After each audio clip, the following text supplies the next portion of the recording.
오늘 레위기 14장은 우리가 정결 예식 계속되는 예식 중에서 어제 우리가 읽은 말씀은 전염성 피부염을 앓게 되었을 때, 그 당시에는 그냥 나병, 문둥병 이렇게 표현되어 있지만 정확하게 말하면 공동체 다른 사람들에게 전염이 되는 악성 피부염을 앓았을 때 진 밖으로 그를 격리해서 그 환부를 확인하고 그것이 다 나으면 다시 돌아오게 해서 그 공동체가 전염병이 확산되지 않도록 하라 하는 하나님의 명령이었습니다. 그래서 전염성 피부염을 앓을 때 그 환부를 어떻게 확인하고 어떻게 격리 조치를 할 것인가가 어제 13장의 내용이었고, 오늘 14장의 내용은 그 전염성 피부염을 가진 환자가 깨끗하게 되었을 때, 이제 격리되었다가 이제 다시 자기 공동체 집으로 돌아올 때 어떻게 해야 되는가, 이에 대한 말씀입니다. 그래서 정확하게 하면 전염성 피부염 환자의 정결 회복 선포 의식을 어떻게 할 것인가. 그래서 오늘 본문은 1절부터 9절까지는 이제 다 나았다 하고 회복되는 의식을 말하고, 10절부터 32절까지는 회복된 환자가 하나님 앞에 회복시켜 주셔서 감사합니다 하고 감사의 제사를 지내는 그 규칙, 규례가 어떻게 되는가를 설명합니다.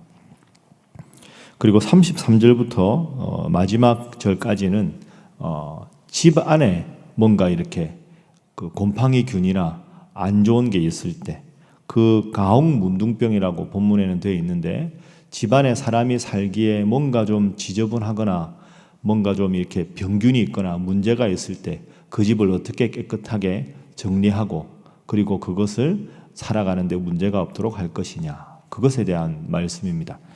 그래서 오늘 34절에 보면 나오지만 34절 말씀에 보면 내가 내게 기업으로 주는 가나안 땅에 너희가 이를 때에 너희 기업의 땅에서 어떤 집에 나병색점을 발생하게 하거든. 그러니까 지금은 시내산 밑에서 천막을 치고 있죠. 그 천막 치고 있는 데서는 접어버리면 되니까 괜찮은데, 가나안 땅에 들어가서 자기 집을 우리처럼 딱 고정으로 지어서 할 때 이런 일이 있을 때 어떻게 할까? 그것에 대한 내용이 후반부의 내용입니다. 그래서 오늘 이 본문을 통해서 세 가지 교훈을 살펴보겠습니다. 첫 번째는 우리가 지금 레위기 보면서 늘 고백하지만 섬세하신 하나님입니다. 섬세하신 하나님. 함께 한번 해보시죠. 섬세하신 하나님. 레위기는 제가 새벽기도 때, 그때도 이제 목회 초기에도 읽기도 했는데, 제가 이번에 레위기 참 하나님 말씀은 대단하죠. 같은 말씀이라도 읽을 때마다 새로운 느낌으로, 새로운 교훈으로, 새로운 은혜를 주시는데, 이번에 제가 레위기 읽으면서 계속 제가 고백하는 하나님은 섬세하신 하나님입니다. 여러분, 우리는 하나님 이러면 항상 전능하시고 전지하시고 온 우주를 창조하시고 온 우주를 섭리하시고, 그러니까 너무너무 위대하고 크신 하나님만 생각해서 나를 위한 하나님이라고 고백은 하지만 모든 사람을 위한 하나님, 나는 이 세상의 그 많은 60억 인구 중에 한 명에 불과한, 이렇게도 생각하기가 쉬운데, 레위기에서 우리에게 말씀하신 하나님은 섬세하신 하나님. 병에 걸렸을 때 어떻게 환부를 확인하고 눌러보고 우묵한지 회복되는지 며칠간 격리시키고 다시 돌아오게 하고, 돌아오기 전에 어떻게 확인하고, 비둘기는 어떻게 바치고 어떻게 환부를 소독하고, 아주 섬세하신 하나님. 그래서 우리가 설교 전에 우리가 부른 찬송가에도 너 예수께 조용히 나가 내 마음을 쏟아놓으라, 그죠? 그러면 주님께서 우리에게 평안을 주시리라. 그래서 레위기 이제 정결 예식 계속 읽을 텐데, 하나님께 여러분 제가 말씀드리지 않아도 섬세하신 하나님, 저의 안고 설문 아시고 저의 모든 생각과 언행 심사를 아시오니 저를 지켜서 늘 섬세한 하나님의 인도를 받게 하여 주옵소서. 그렇게 기도하셔서 위대하신 하나님이지만 여러분만을 위한 하나님, 여러분을 살뜰하게 챙기시고 사랑하시는 하나님, 그 하나님을 레위기를 통해서 깊이 확인하시기를 주님 이름으로 축복합니다. 그래서 21절 말씀 한번 읽어보겠습니다. 자, 우리 14장 21절 제사를 바칠 때 어떻게 해야 될까? 자, 시작.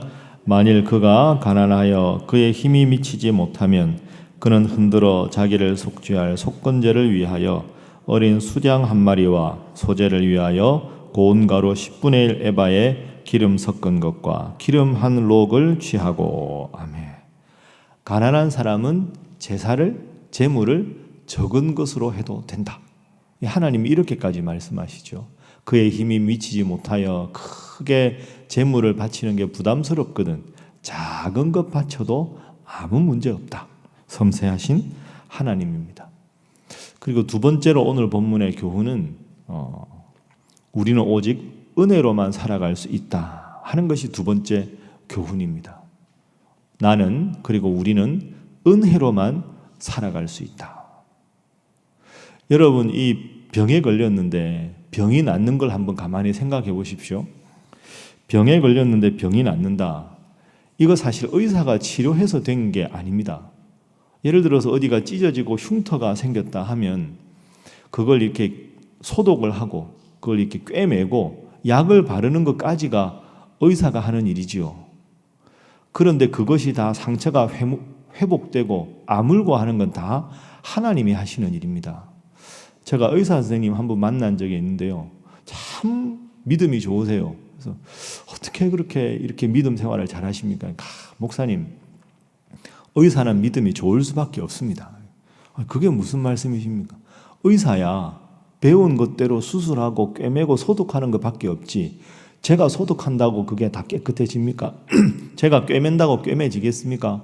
저는 그냥 꿰맨 것밖에 없고 하나님이 그 부위를 회복시켜 주셔야 회복되는 거고 수술할 때 어떤 실수가 있을지 저는 알 수가 없습니다.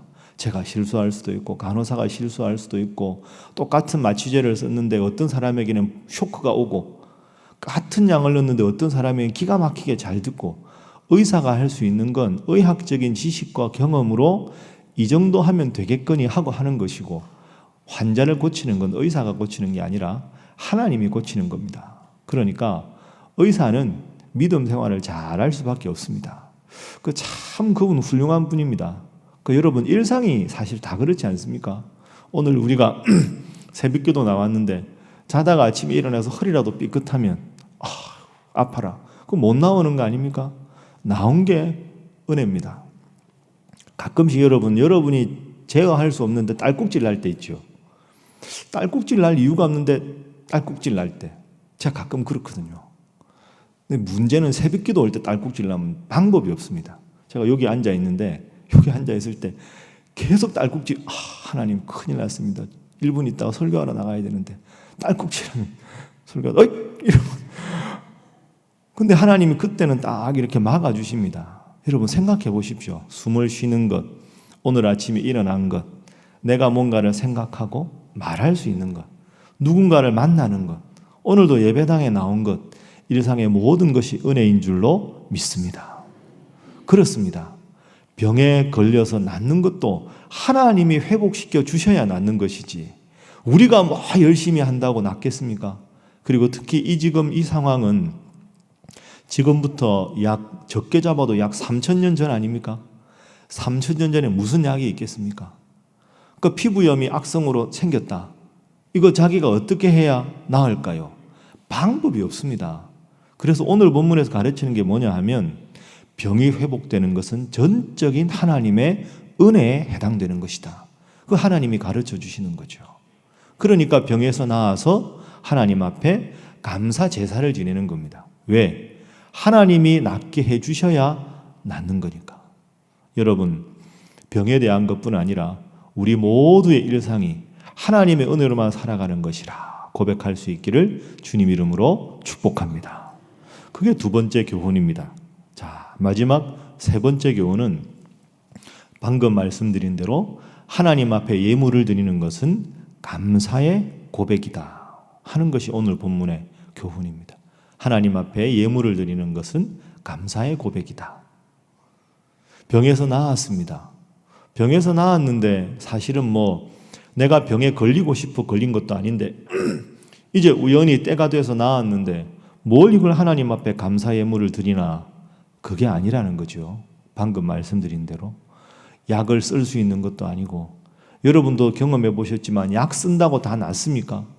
수술한다고 다 회복되는 것도 아니고, 병에 걸리면 사실 우리는 약을 쓰거나 병원에 갔다가 회복되기를 기다릴 수밖에 없습니다. 까닭 없는 부작용도 생길 수 있고, 그래서 하나님은 병에서 나은 다음에 나았구나 이게 아니라 반드시 감사의 제사를 하나님께 드리라.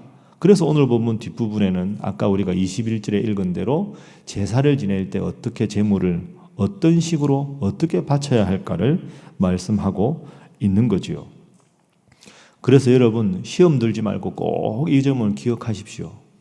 하나님에 드리는 헌금은 최소한의 고백이다 하는 것이 우리의 고백이 될 수 있어야 합니다. 때로는 헌금 바치는 게 부담스러울 때 있으시지요. 여러분, 하나님은 이런 말씀이 있습니다. 헌금 드린 봉투의 금액을 보는 게 아니라 그 손길을 보는 것이다.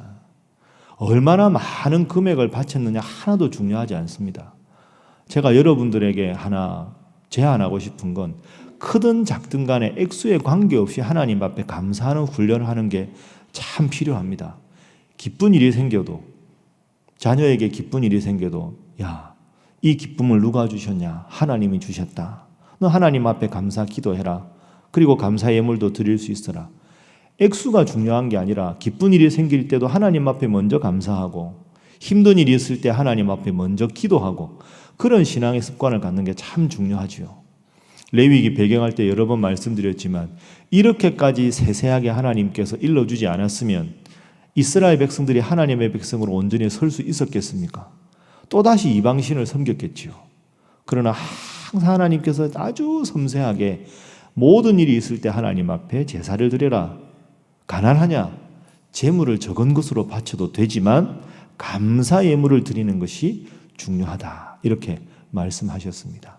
여러분, 항상 우리 인생의 주인이 하나님이심을 기억하고 이 새벽에 나와 기도하듯이 슬픈 일이 있을 때 하나님 앞에 기도하고 기쁜 일이 있을 때도 하나님 앞에 기도하고 날마다 주님 은혜로만 살아갈 수밖에 없는 존재임을 기억하고 오늘 하루도 은혜로 승리하고 감사하는 하루가 될 수 있기를 주님 이름으로 축복합니다.